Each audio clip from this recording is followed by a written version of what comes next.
సభాధ్యక్షులు బ్రహ్మశ్రీ వేదమూర్తులు మా బాబాయ్ గారు సన్నిధానం సుదర్శన శర్మ గారికి, ముఖ్య అతిథులు గురుతుల్యులు సమన్వయ సరస్వతి ఆర్ష ధర్మోపన్యాస కేసరి బ్రహ్మశ్రీ వేదమూర్తులు సామవేదం షణ్ముఖ శర్మ గారికి, బ్రహ్మశ్రీ మా మావయ్య గారు వంగల కృష్ణమూర్తి అవధాన గారికి సాష్టాంగ నమస్కారాలు చేస్తూ, ఈ సభలో ఉన్నటువంటి పెద్దలందరికీ కూడా నా యొక్క నమస్కారాలు తెలియజేసుకుంటూ, ఈ పాఠశాల 2019వ సంవత్సరంలో ఇందాక చెప్పినట్టుగా శంకర జయంతి రోజున ప్రారంభమైంది. ఆ రోజున 4 విద్యార్థులతో ప్రారంభమైంది. ఈ పెట్టిన సంవత్సరం లోపే మా దురదృష్టవశాత్తు కరోనా వచ్చింది. మేము పాఠశాల ఇంట్లోనే ప్రారంభించాము. కానీ మా ఇంటి పక్కనే ఉన్నటువంటి మంత్రాల సుదర్శన శర్మ గారు, మీ పాఠశాలని మా ఇంట్లో పైన నిర్వహించుకోండి, మేము ఫ్రీగా ఇచ్చేస్తాము అని చెప్పి అంతకుముందు వారింట్లో అద్దెకున్న వారిని కూడా ఖాళీ చేయించి మా పాఠశాల పెట్టుకోవడానికి అక్కడ వసతి ఇచ్చారు. కరోనా వచ్చిన తర్వాత ఒకళ్ళింటికి ఒకళ్ళు వెళ్ళటమే ఇబ్బంది అయిన పరిస్థితుల్లో రోజు పాలు తెచ్చేవాళ్ళు, పనివాళ్ళు, వంట వాళ్ళు వస్తూ పోతూ ఉండటం వాళ్ళు భయపడటం జరిగింది. సరే, ఆ సందర్భంలో మాకు భయమే వెళ్ళి రావడానికి, పిల్లలు అక్కడ వదిలిపెట్టడం కూడా కష్టమే. అందుకని మా ఇంట్లోనే పెట్టుకున్నాం. మళ్ళీ ఆ సంవత్సరం పాటు మా ఇంట్లోనే నడిచింది. 10 మంది విద్యార్థులు అయ్యారు. అప్పటికి పాఠశాల ఆపలేదు. కరోనాలో అన్నీ మూసేసాం, కానీ పాఠశాల ఆపకుండానే నడిపించాం. దేవుడి వల్ల ఎటువంటి ఇబ్బంది లేకుండా నడుస్తూ ఉన్నది. ముఖ్యంగా ఈ పాఠశాల ప్రారంభించడానికి కారణం 2. ఒకటి, నేనేదో వేదం చదువుకోవటం, తర్వాత స్మార్థం కూడా కొంత నేర్చుకొని ప్రయోగంలో కూడా అలవాటు పడటం జరిగింది. కానీ ఆ స్మార్థ ప్రయోగంలో తిరగటం అనేటువంటిది తగ్గించుకుందాము అనేటువంటి ఒక కోరిక. వీలైనంత వరకు తప్పించుకోవడానికే ప్రయత్నం చేస్తాం. ఎందుకంటే స్మార్థ ప్రయోగాలన్నీ కేవలంగా మన బ్రాహ్మణుల వరకే, యోవైతాం వరకే చేయడం అలవాటు మొదటి నుంచి కూడా. ఇతరది తెలియదు కూడా అసలు నాకు. ఇది కూడా చేయటానికి తగ్గ పరిస్థితులు సక్రమంగా లేవు.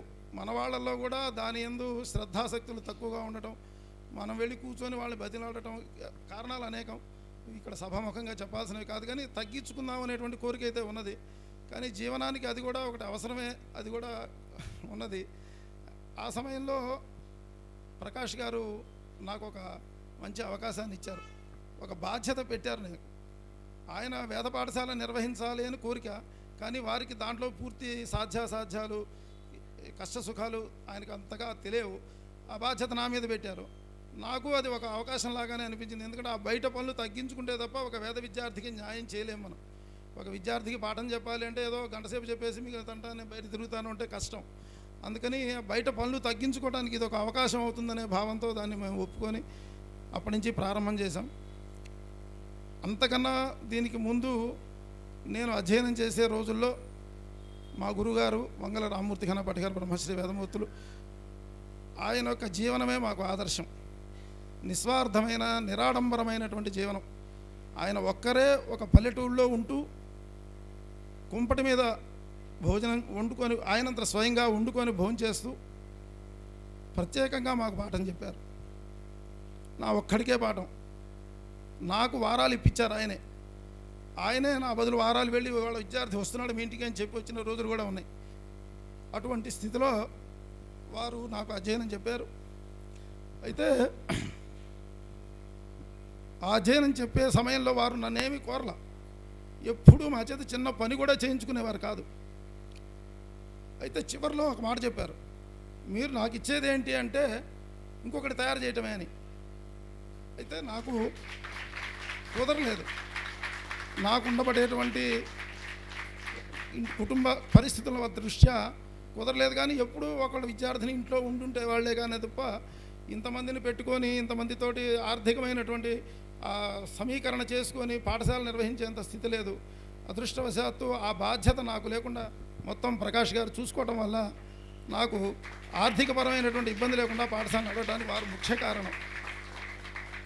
అయితే ఈ పాఠశాలలో మొదలుపెట్టిన తర్వాత నా యందు విశ్వాసం ఉంచి ఇంతమంది పిల్లల్ని నా దగ్గర పంపించినటువంటి తల్లిదండ్రులకి ముఖ్యంగా నేను కృతజ్ఞతలు చెప్తున్నాను. ఈ కాలంలో ఈ వేద విద్యని చదువుకుందామని అభిలాష పడటమే చాలా తక్కువ. ఎందుకంటే వెనకటి రోజుల్లో లాగా 10 మంది పిల్లలు ఉంటే ఒకటి వేదంలో ఒకటి స్మార్తంలో పడేద్దాం అనేటువంటి కోరికలు లేవు ఎవరికి.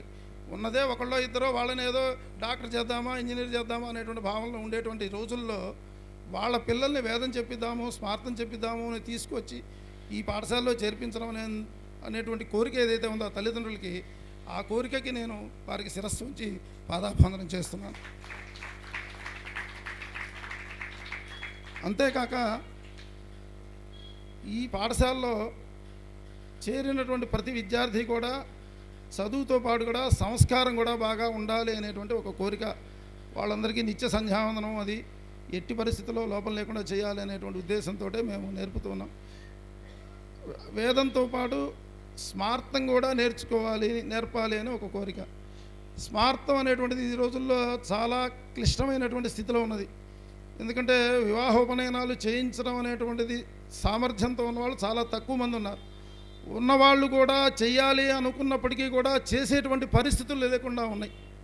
బయట వివాహాలలో కానీ ఉపనయనాల్లో కానీ కాలమానాలు అట్లా ఉన్నాయి కనుక ముందుగా ముఖ్యంగా తయారయ్యే వాళ్ళు ముఖ్యంగా పంచదశ కర్మలు క్షుణ్ణంగా నేర్చుకుంటే దానికి భవిష్యత్తులో ఒకళ్ళు కాకపోతే ఒకళ్ళకైనా ఉపయోగపడతారు అనేటువంటి ఉద్దేశంతో స్మార్తం కూడా చెప్దాము అనేటువంటి కోరిక పెట్టుకున్నాం. దీనికి ప్రధాన కారులు మా ముదిగొండ శంకరశర్మ గారు.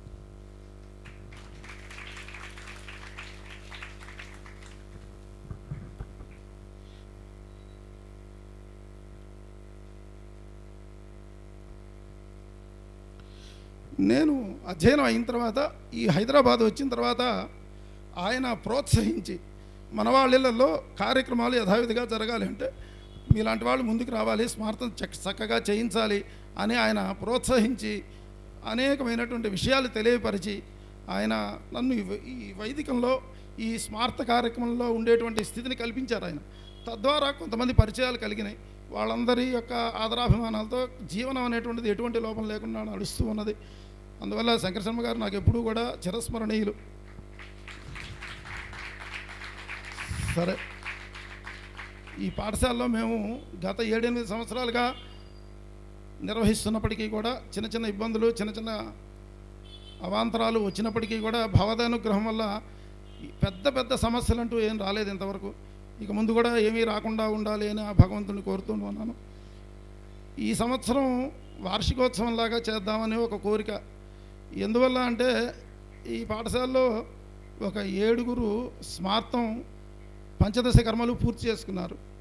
అదేవిధంగా వేదంలో సగంహిత బ్రాహ్మణం మూలం పదాంతం వరకు కూడా ఒక 10 మంది విద్యార్థులు పూర్తయినాయి. వీళ్ళందరికీ కూడా వాళ్ళు గుంటూరు జిల్లా వాళ్ళైతే గుంటూరు జిల్లాలో, తెలంగాణ ప్రాంతం వాళ్ళైతే తెలంగాణ ప్రాంతంలో, ప్రకాశం జిల్లా వాళ్ళైతే ప్రకాశం జిల్లా, ఏ ప్రాంతం వాళ్ళని ఆ ప్రాంతానికి పరీక్షలు ఇప్పిస్తూ వాళ్ళు అక్కడ పరీక్షలు ఇస్తూ ఉన్నారు. సరే, మనం కూడా మన పాఠశాల తరఫున పరీక్షలు నిర్వహించి వాళ్ళకు కూడా ఒక చిన్న సర్టిఫికెట్ ఇద్దాము అనేటువంటి ఒక కోరికతోటి ఈ సంవత్సరం పరీక్ష విధానం కూడా చేయడం జరిగింది. నిన్న మొన్న ఆ పరీక్షా కార్యక్రమాలన్నీ కూడా జరిగినాయి. మన అమ్మడపూడి సుబ్రహ్మణ్య గణపాటి గారు, ద్వారకా తిరుమల దేవస్థానం నుంచి సూరవరపు శివరామకృష్ణాధాన్ గారు వచ్చి విద్యార్థులందరినీ కూడా సునిశ్చితంగా పరీక్ష చేసి వాళ్ళకందరికీ మార్కులు శాతాలు వేసడం జరిగింది. వాళ్ళందరికీ కూడా గురుగారు సామవేదం షణ్ముఖ శర్మ గారి చేత మొట్టమొదటిసారిగా ఆ యోగ్యతా పత్రాలు ఇప్పించాలి అనేటువంటి కోరికతోటి ఈ రోజున మిమ్మల్ని అందరినీ శ్రమ పెట్టడం జరిగింది. ఇక మేమేదో చేశామని చెప్పుకోవడం ఇది పెద్ద విషయం కాదు. ఇంతకన్నా పెద్ద పెద్ద సంస్థలు చాలా ఎక్కువ సంఖ్యలో నడిపేటువంటి పాఠశాలలు ఉన్నాయి. కానీ ఏదో మా ప్రయత్నంతో మేమేదో చేయాలనే కోరిక ముఖ్యంగా వారి సహాయం ఉండటంతో ఇంతవరకు జరుగుతున్నది. ఇక ముందు కార్యక్రమాన్ని సభాధ్యక్షులు వారి యొక్క ప్రసంగంతో ప్రారంభిస్తారు.